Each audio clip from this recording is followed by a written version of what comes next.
21 minus 1 equals 20. 21 minus 1 equals 20. 20 times 20 equals 400.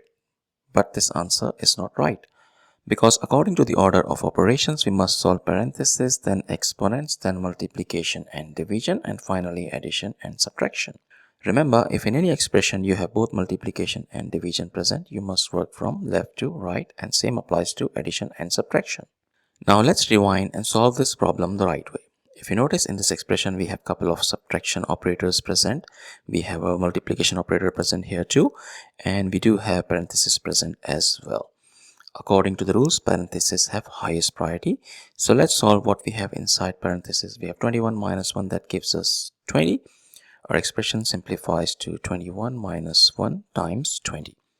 Now we have two operators present here, subtraction and multiplication, and according to the rules, multiplication has higher priority over subtraction. So we need to solve this multiplication first.